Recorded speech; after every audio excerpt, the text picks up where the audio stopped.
Welcome back to my YouTube channel. तो अब तक हमने क्लास 12th कोऑर्डिनेशन केमिस्ट्री में क्या क्या पढ़ा है कि कोऑर्डिनेशन कंपाउंड क्या होते हैं, उनकी कुछ प्रॉपर्टीज़ और एग्जांपल देखे थे। उसके बाद एक हमारे पास साइंटिस्ट की कुछ पोस्टुलेट्स थे, उस जिसका नाम क्या था, Werner.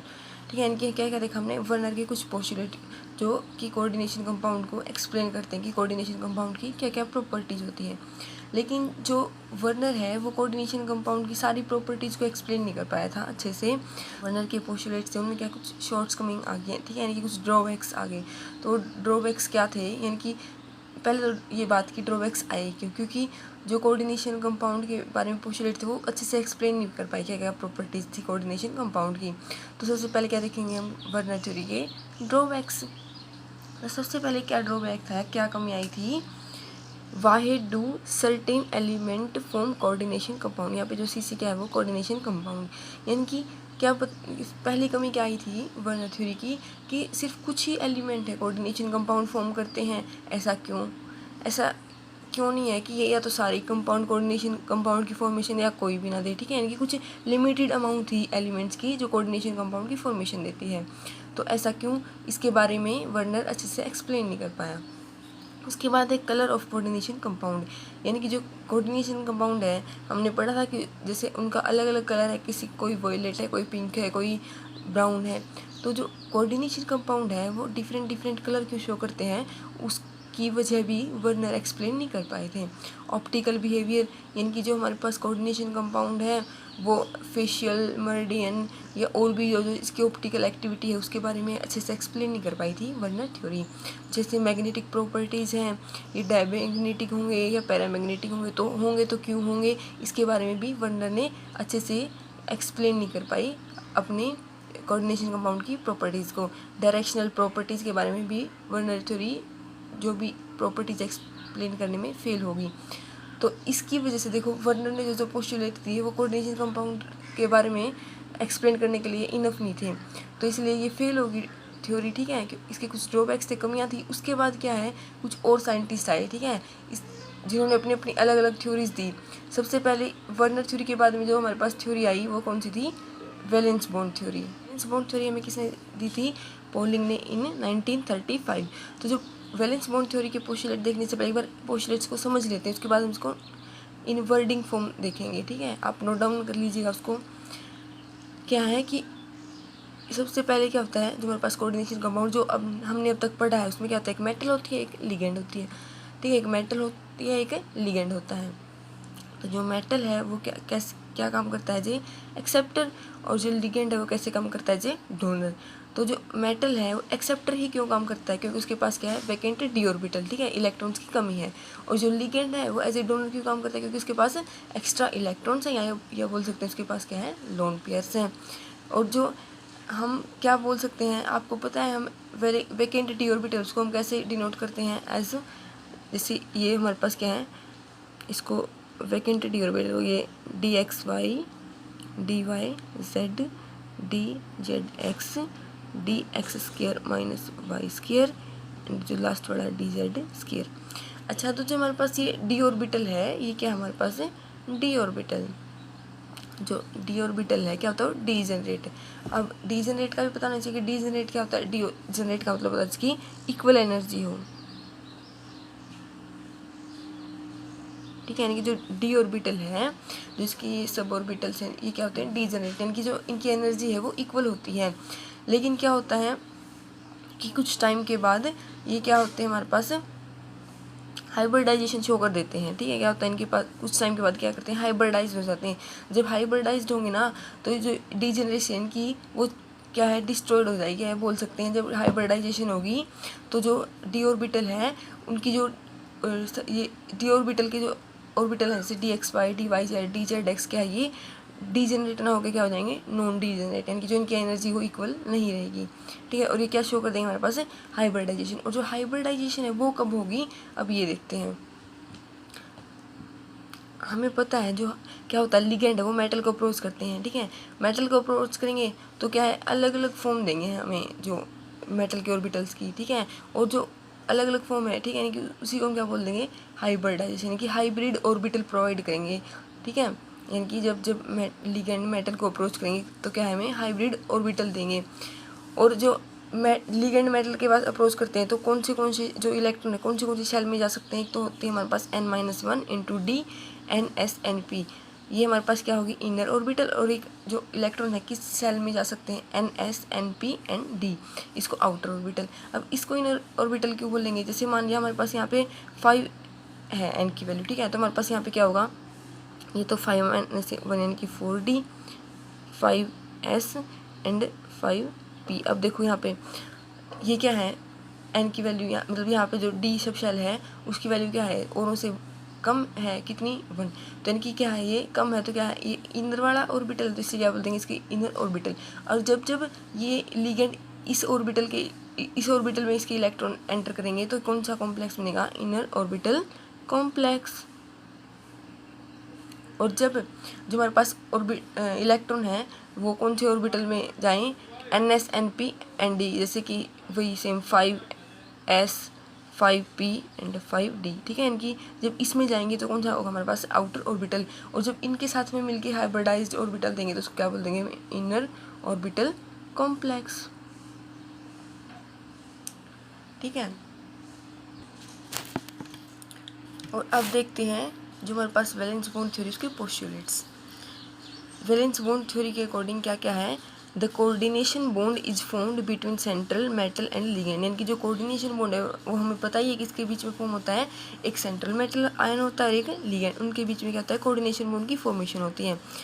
Bonding occurs when vacant d orbital of metal atom overlap with filled orbital of ligand, यानी कि जो हमने अभी देखा था बॉन्डिंग कब होगी, जब हमारे पास वैकेंट d ऑर्बिटल है मेटल का और जो फील्ड ऑर्बिटल है लिगेंड का वो ओवरलैप करेंगे। ओवरलैप के बाद क्या होगी, हाइब्रिडाइजेशन, ठीक है। वो कैसे होती है, हमारे पास इनर भी हो सकती है आउटर भी हो सकती है, वो क्या करेगी, बॉन्ड की फॉर्मेशन करेगी। उसके बाद है the degeneracy of d orbital breaks when ligand approach, यानी कि जो डीजेनरेसी यानी कि जो सेम एनर्जी थी d ऑर्बिटल्स की वो क्या है, ब्रेक डाउन हो जाएगी, ठीक है। यानी कि डीजेनरेसी है वो क्या हो जाएगी, नॉन डीजेनरेट हो जाएंगे हमारे पास d ऑर्बिटल है। कब होगा ये, जब लिगेंड है क्या करेंगे, अप्रोच टू मेटल, ठीक है। वो हमने पढ़ाई था क्या होगा, जब n-1 इंटू डी NsNp होगा तो हमारे पास क्या होंगे, इनर ऑर्बिटल कॉम्प्लेक्स की फॉर्मेशन होगी जब एंटर करेंगे इलेक्ट्रॉन इसमें। और जब इलेक्ट्रॉन एंटर करें NsNp एंड डी ऑर्बिटल में तो उसको हम क्या बोल देंगे, आउटर ऑर्बिटल कॉम्प्लेक्स। उसके बाद ना हम एग्जाम्पल लेके देखते हैं इसका। तो जो वैलेंस बॉन्ड थ्योरी है उसमें हमने एक ये कोऑर्डिनेशन कंपाउंड हमने फर्स्ट वीडियो में पढ़ा था, तो इसी का एग्जांपल लेके चलते हैं। इसका एटॉमिक नंबर इसमें क्या है, हमारे पास मेटल कोबाल्ट, इसका एटॉमिक नंबर होता है हमारे पास है 27। और जो इसकी इलेक्ट्रॉनिक कॉन्फिगरेशन है उसको हम कैसे लिख सकते हैं, आर्गन 18 3d7 4s2। अब देखो यहाँ पे जो कंप्लीट कॉम्प्लेक्स है उसके ऊपर कितना चार्ज है, 3 पॉजिटिव। जो कोबाल्ट है उसकी ऑक्सीडेशन स्टेट क्या होगी, हमारे पास है 3, हमने कैलकुलेट भी की थी लास्ट एग्जाम्पल में। तो जो कोबाल्ट है इसकी ऑक्सीडेशन स्टेट कितनी है, 3, ठीक है। अब 3 है तो इसकी जो फॉर्म यानी कि इसमें क्या हुआ, जो 3 इलेक्ट्रॉन्स है वो क्या है, एग्जिट हो गई, ठीक है। इनकी जो 3 इलेक्ट्रॉन है बाहर निकल गई, तो इसलिए इसकी इलेक्ट्रॉनिक कॉन्फिगरेशन भी चेंज होगी। तो इलेक्ट्रॉनिक कॉन्फिगरेशन क्या होगी, आर्गन 18 3 निकल गए, 2 यहाँ से गए इलेक्ट्रॉन और 1 यहाँ से, तो जो इलेक्ट्रॉनिक कॉन्फिगरेशन कितनी होगी, आर्गन 18 3d6। अब देखो हम इसको वैलेंस बॉन्ड थ्योरी की हेल्प से समझते हैं। इसमें क्या है, 6 इलेक्ट्रॉन है हमारे पास डी सब शेल में, तो इसको हम ऐसे लिख सकते हैं। आपको पता ही इलेक्ट्रॉन कैसे डिनोट करते हैं। अब ये तो बता दें इसने फील्ड, लेकिन जो वैलेंस बॉन्ड थ्योरी थी उसने क्या किया कि ऐसे ऐसे फील्ड होंगे, लेकिन वैलेंस बॉन्ड थ्योरी ने कभी ये अच्छे से एक्सप्लेन नहीं कर पाई कि ये तो ठीक है लेकिन इलेक्ट्रॉन्स को हम ऐसे भी तो फील कर सकते हैं, ठीक है। और आपको पता ही है जब सिंगली फील्ड होंगे तो हमारे पास कंपाउंड कैसा होगा, पैरामैग्नेटिक। और जब हमारे पास सिंगली फील्ड ना होके जब हमारे पास पेयरिंग हो तो हमें जो कंपाउंड या कॉम्प्लेक्स मिलेगा वो क्या होगा, डायमैग्नेटिक। लेकिन जो वैलेंस बॉन्ड थ्योरी है वो इसे एक्सप्लेन नहीं कर पाई, इसको हम देखेंगे। और जो एक पोस्टुलेट था हमारे पास वैलेंस बॉन्ड थ्योरी का वो क्या था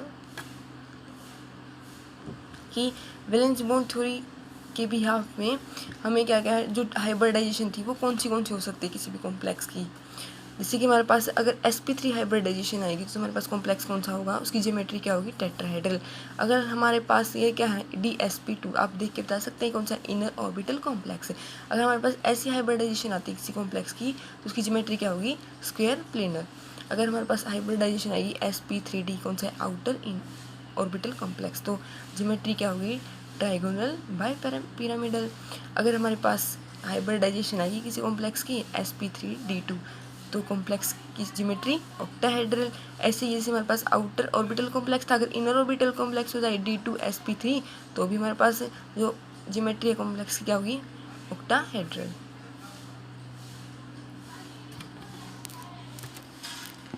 अब जो हमने वो एग्जाम्पल लिया था, कौन सा example, cobalt NH3 6 time 3 positive, ठीक है। हमने ना एक एग्जाम्पल दिया था अभी आज ही, जो हमने एग्जाम्पल लिया है इसकी ना हम हाइब्रिडाइजेशन करा के देखते हैं किसकी हेल्प से, जो वैलेंस बॉन्ड थ्योरी उसके पोस्टुलेट को फॉलो करते हुए, ठीक है। तो इसमें देखो क्या होगा हमारे पास, हमने बोला था कि जैसे ये जो वैलेंस बॉन्ड थ्योरी में ये तो एक्सप्लेन कर ही नहीं रखा कि हम पेयरिंग करेंगे या नहीं करेंगे, ठीक है। लेकिन जैसे हम इस एग्जांपल में देख लेते हैं, जैसे हमने पेयरिंग करा ली, तो अब इसकी ज्योमेट्री क्या होगी, इनकी वैलेंस बॉन्ड थ्योरी की हेल्प से हम इसमें क्या क्या एक्सप्लेन कर सकते हैं इसकी ज्योमेट्री के बारे में। जैसे कोबाल्ट के जो इलेक्ट्रॉन्स थे उन्होंने पेयरिंग कर लिए, हमारे पास क्या क्या ऑर्बिटल बचे, ये वाले। तो जो हमारे पास लिगेंड है वो कहाँ अप्रोच करेगा, यहाँ पे आ सकता है, यहाँ पे, यहाँ पे, यहाँ पे, यहाँ पे, यहाँ पे, ठीक है। तो लिगेंड क्या है, इनके साथ में बॉन्डिंग कर लेगा, अपने इलेक्ट्रॉन क्या है यहाँ पे डोनेट कर देगा, यहाँ पे डोनेट करेगा। तो जो हमारे पास हाइब्रिडाइजेशन है वो क्या होगी, d2sp3। ये हमारे पास कौन सी ज्योमेट्री देगी, ऑक्टाहेड्रल, अभी हमने देखी है। तो देखो ये कौन सा होगा हमारे पास, inner orbital complex, inner orbital complex, ठीक है। जो वैलेंस है उस वैलेंस बॉन्ड थ्योरी की हेल्प से हमने क्या किया, इसकी ज्योमेट्री है उसको प्रेडिक्ट कर लिया, ठीक है। इनकी इसके यहाँ पेयरिंग करा दी इलेक्ट्रॉन की, और जो हमारे पास लिगेंड थे अब यहाँ अप्रोच करेंगे। इसको देखते हुए हमने देख लिया कि इसकी जो हाइब्रिडाइजेशन है वो क्या होगी, हाइब्रिडाइजेशन d2sp3, और जो ज्योमेट्री क्या होगी, ऑक्टाहेड्रल। जो हमारे पास इस हाइब्रिडाइजेशन को देखते हुए हम क्या बोल सकते हैं, जो हमारा कॉम्प्लेक्स है वो कौन सा है, इनर ऑर्बिटल कॉम्प्लेक्स। अब देखो ये तो जैसे आपकी 12th क्लास के लिए है इसके पोस्टुलेट, लेकिन आगे आगे जैसे आप पढ़ोगे ना तो जो वैलेंस बॉन्ड थ्योरी है उसकी कुछ शॉर्टकमिंग थी, यानी कि ये जो थ्योरी है ये भी कोऑर्डिनेशन कंपाउंड को अच्छे से एक्सप्लेन नहीं कर पाई थी। तो जिसकी शॉर्टकमिंग थी वो क्या है, एक बार वो देख लेते हैं। बिफोर शॉर्टकमिंग आप जो हायर क्लास है क्या देखेंगे कि जो वैलेंस बॉन्ड थ्योरी है उसने क्या बताया था कि हमारे पास जो मेटल है वो, जो मेटल के साथ में क्या है लिगेंड है वो स्ट्रॉन्गली भी बॉन्ड हो सकते हैं और क्या है वीकली भी। अगर स्ट्रॉन्गली बॉन्ड होंगे तो कौन सी बॉन्डिंग होगी, कोवलेंट बॉन्डिंग। अगर वीकली बॉन्डिंग होगी तो कौन सी होगी, आयनिक बॉन्डिंग,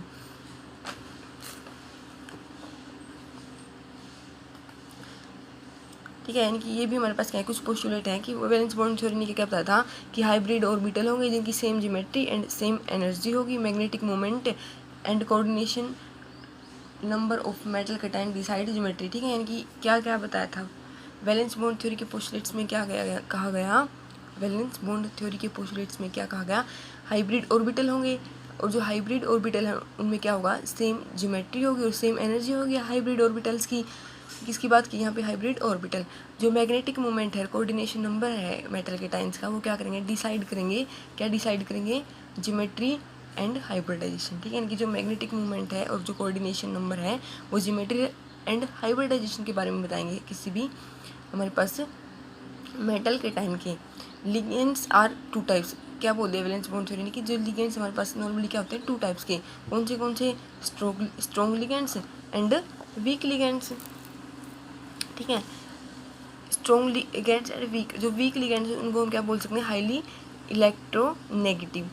जो लिगेंड्स हैं हमारे पास वीक है उनके एग्जांपल क्या क्या हो सकते हैं हमारे पास, fluorine, chlorine, water, oxygen containing ligands. और जो स्ट्रॉन्ग लिगेंड उसके एग्जांपल क्या क्या हो सकते हैं हमारे पास, Cn negative, CO, NH3, NO positive etcetera. ये हमने किसके ऊपर बेस डिफ्रेंशिएशन किया, यानी कि बेस्ड ऑन मैग्नेटिक मूवमेंट। अब बोल दिया कि हमारे पास जो स्ट्रॉन्ग लिगेंड है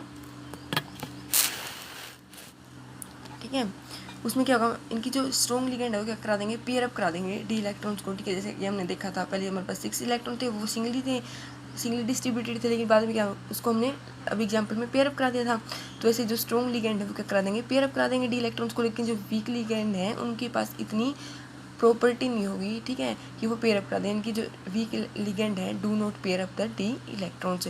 जो हमारे पास मेटल और जो स्ट्रॉन्ग लिगेंड है उनकी जो बॉन्डिंग होगी वो कैसी होगी, कोवेलेंट बॉन्डिंग। और जो मेटल है और जो वीक लिगेंड है उनकी बॉन्डिंग कैसी होगी, हमारे पास है आयनिक बॉन्डिंग। जो हमारे पास अनपेयर्ड इलेक्ट्रॉन होंगे, ठीक है, इनकी जब भी हमारे पास अनपेयर्ड इलेक्ट्रॉन होंगे तो हमारे पास जो कॉम्प्लेक्स है वो कैसा होगा, पैरामैग्नेटिक कॉम्प्लेक्स। यानी कि पैरामैग्नेटिक कॉम्प्लेक्स कब होगा, हमारे पास जब मैग्नेटिक मोमेंट है नॉट इक्वल्स टू 0 हो। और जो हमारे पास डायमैग्नेटिक कॉम्प्लेक्स की फॉर्मेशन होगी कब होगी, जब हमारे पास जो इलेक्ट्रॉन है क्या उनकी पेयरिंग अप हो, यानी कि जब हमारे पास मैग्नेटिक मोमेंट इक्वल्स टू 0 हो जाए और जो इलेक्ट्रॉन है पेयर अप हो जाए तो हमारे पास कॉम्प्लेक्स कैसा होगा, डायमैग्नेटिक कॉम्प्लेक्स।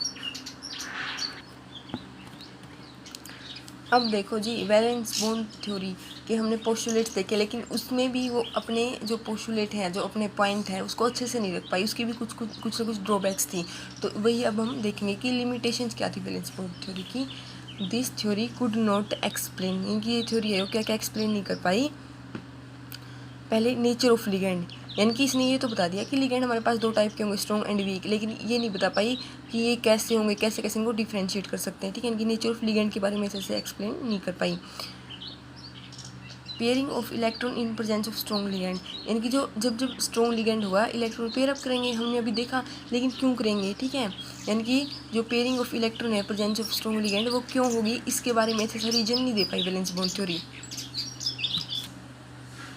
और उसके बाद इनकी colour and electronic spectra and stability, यानी कि जो वैलेंस बॉन्ड थ्योरी है सेम वर्नर थ्योरी की तरह, ना तो कलर बता पाई हमें कोऑर्डिनेशन कंपाउंड के क्यों होते हैं अलग अलग, ना ही उसके इलेक्ट्रॉनिक स्पेक्ट्रा यानी कि कब हम पेयरिंग करेंगे इलेक्ट्रॉन्स की, कब हम अनपेयर्ड इलेक्ट्रॉन छोड़ेंगे, ना उसके बारे में अच्छे से बता पाई। और ना ही स्टेबिलिटी, यानी कि कंपाउंड है वो कैसे स्टेबल होंगे, यानी कि जब पेयरिंग करते हैं इलेक्ट्रॉन की तब ज़्यादा स्टेबल होंगे या अनपेयर्ड छोड़ें तब ज़्यादा स्टेबल होंगे।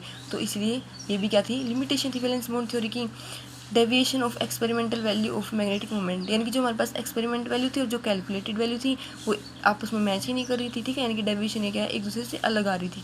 कौन सी एक्सपेरिमेंटल वैल्यू थी जो मैग्नेटिक मोमेंट की, और हमारे पास थ्योरेटिकल वैल्यू थी, यानी कि जो हमने कैलकुलेट की और जो हमें जिस रूल से हमें जो उन्होंने प्रोवाइड की वो डेविएट थी अपनी अपनी वैल्यू से, ठीक है, यानी कि अलग अलग वैल्यू दे रखी थी। तो इसलिए ये भी उसकी क्या थी, एक ड्रॉबैक है वैलेंस बॉन्ड थ्योरी की। जो deviation of experimental value of, ठीक है, यानी कि क्या है जो एक्सपेरिमेंटल वैल्यू थी valence deviation of experimental value of magnetic moment calculated by mu spin only formula, ठीक है। क्या बोल रहे हैं कि जो एक्सपेरिमेंटल वैल्यू थी मैग्नेटिक मोमेंट की वो अलग आ रही थी, किससे, जो हमने कैलकुलेट की थी किसकी हेल्प से, म्यू स्पिन ओनली फार्मूला की हेल्प से, ठीक है। यानी कि जो वैल्यू ही मैच नहीं कर रही थी हमारे पास एक्सपेरिमेंटल वैल्यू और जो हमने फार्मूला की हेल्प से वैल्यू कैलकुलेट की थी। उसके बाद क्या बोला कि जो इफेक्ट है टेम्परेचर का किस पे, मैग्नेटिक मोमेंट पे एंड मैग्नेटिक सक्सेसिबिलिटी पे, ठीक है। यानी कि जो इफेक्ट है टेम्परेचर का मैग्नेटिक मोमेंट पे एंड मैग्नेटिक सक्सेसिबिलिटी पे, तो उसके बारे में भी एक्सप्लेन नहीं कर पाई। रिएक्शन मैकेनिज्म एंड काइनेटिक, यानी कि जो रिएक्शन है वो कैसे थ्रू आउट चलती है उसके मैकेनिज्म के बारे में भी नहीं अच्छे से एक्सप्लेन कर पाई हमारे पास वैलेंस बॉन्ड थ्योरी है, और ना उसके काइनेटिक्स के बारे में बता पाई रिएक्शन की, यानी रिएक्शन की मैकेनिज्म और काइनेटिक्स के बारे में भी अच्छे एक्सप्लेन नहीं कर पाई जो वैलेंस बॉन्ड थ्योरी है। और जो स्ट्रक्चर है कुछ कॉम्प्लेक्स है कि उनके बारे में भी नहीं बता पाई, इनकी स्ट्रक्चर ऑफ सम कॉम्प्लेक्स, यानी कि जो वैलेंस बॉन्ड थ्योरी है वो कुछ कॉम्प्लेक्स की स्ट्रक्चर के बारे में भी अच्छे से एक्सप्लेन नहीं कर पाई। तो अब आज हमने क्या देखा, ड्रॉबैक्स देखी वर्नर थ्योरी की, फिर हमने वैलेंस बॉन्ड थ्योरी उसके कुछ पोस्टुलेट्स देखे, उसके बाद हमने क्या देखी, लिमिटेशंस देखी वैलेंस बॉन्ड थ्योरी की। तो आज के लिए इतना ही, नेक्स्ट टॉपिक हम स्टार्ट करेंगे हमारी नेक्स्ट वीडियो में। तो please like share and subscribe my YouTube channel. Thank you.